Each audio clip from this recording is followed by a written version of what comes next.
Assalamualaikum warahmatullahi wabarakatuh. Perkenalkan, nama saya Selviana Badawi, Fakultas Ekonomi dan Bisnis, Program Studi S1 Manajemen dari Universitas Mercu Buana.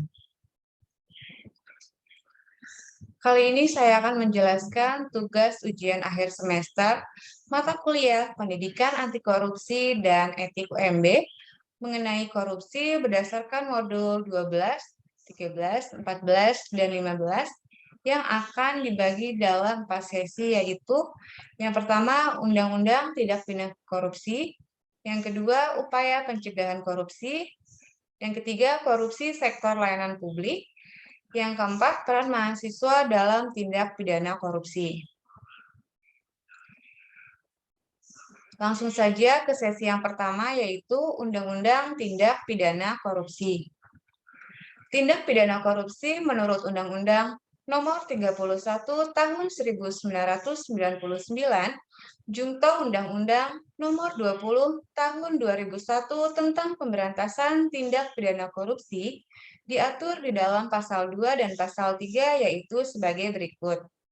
Pasal 2 ayat 1 menyatakan bahwa setiap orang yang secara melawan hukum melakukan perbuatan memperkaya diri sendiri atau orang lain, atau suatu korporasi yang dapat merugikan keuangan negara atau perekonomian negara, dipidana dengan pidana penjara seumur hidup atau pidana penjara paling singkat 4 tahun dan paling lama 20 tahun dan denda paling sedikit 200 juta rupiah dan paling banyak 1 miliar rupiah.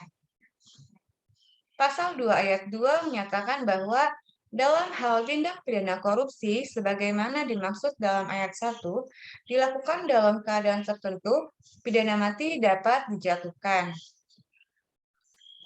Pasal 3 menyatakan bahwa setiap orang yang dengan tujuan menguntungkan diri sendiri atau orang lain atau suatu korporasi menyalahgunakan kewenangan, kesempatan, atau sarana yang ada padanya karena jabatan atau kedudukan yang dapat merugikan keuangan negara atau perekonomian negara, dipidana dengan pidana penjara seumur hidup atau pidana penjara paling singkat 1 tahun dan paling lama 20 tahun, atau denda paling sedikit 50 juta dan paling banyak 1 miliar rupiah. Sesi 2, Upaya Pencegahan Korupsi.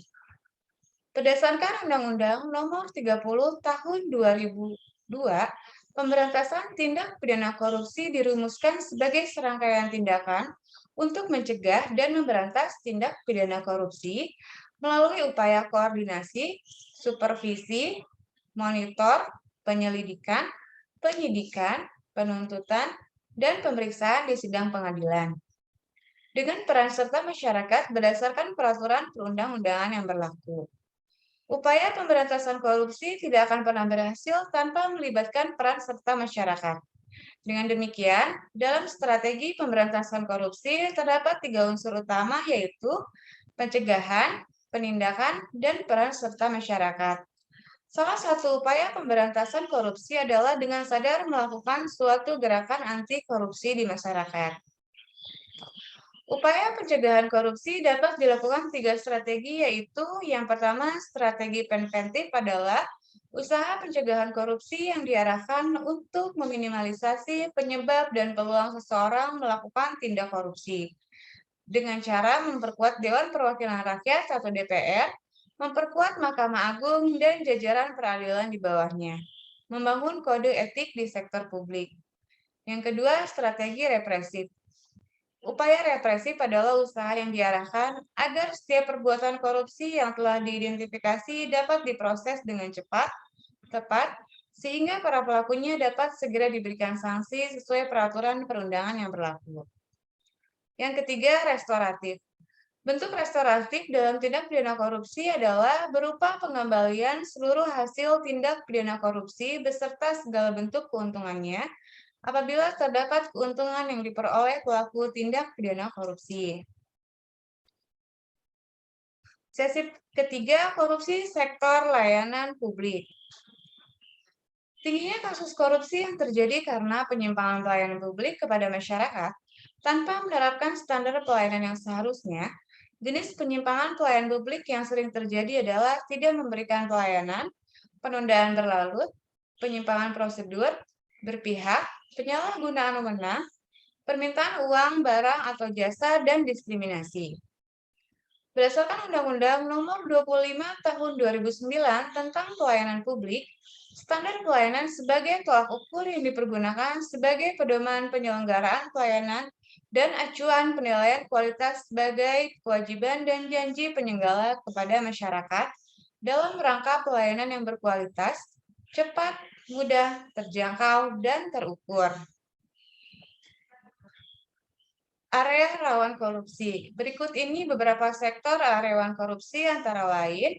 Yang pertama, sektor pengadaan barang dan jasa, sektor keuangan dan perbankan, sektor perpajakan, sektor minyak dan gas, sektor BUMN, sektor kepabeanan dan cukai, sektor penggunaan APBN atau APBD, sektor aset negara atau daerah, sektor pertambangan, dan yang terakhir, sektor pelayanan umum. Selanjutnya, area potensi korupsi. Terdapat beberapa area potensi korupsi, yaitu yang pertama, pengelolaan anggaran antara lain, markup satuan biaya kegiatan atau volume, markdown pendapatan daerah, memasukkan tanda tangan honor daftar hardi, dan sebagainya. Yang kedua, pengadaan barang atau jasa, antara lain menekan panitia agar memenangkan rekanan tertentu, volume barang atau jasa tidak sesuai SPK kontrak. Yang ketiga, spesifikasi barang atau jasa tidak sesuai SPK. Selanjutnya, pengelolaan barang daerah antara lain, pencatatan aset tidak wajar, penyerobotan atau pengakuan penghilangan aset oleh oknum pejabat atau PNS secara sengaja, menggunakan aset untuk kepentingan pribadi. Yang keempat, pelayanan publik antara lain, masih ada gratifikasi, masih ada praktek pungli, dan perizinan yang tidak transparan. Sesi keempat, peran mahasiswa dalam tindak pidana korupsi.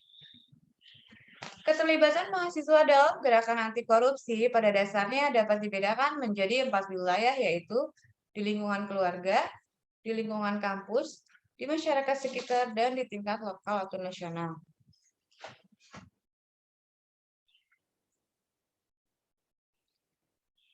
Yang pertama, di lingkungan keluarga, dipercaya dapat menjadi tolak ukur yang pertama dan utama bagi mahasiswa untuk menguji apakah proses internalisasi anti korupsi di dalam mereka sudah terjadi.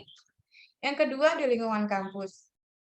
Keterlibatan mahasiswa dalam gerakan anti korupsi di lingkungan kampus dapat dibagi ke dalam 2 wilayah, yaitu untuk individu mahasiswanya sendiri dan untuk komunitas mahasiswa. Yang ketiga, masyarakat dan tingkat lokal atau nasional.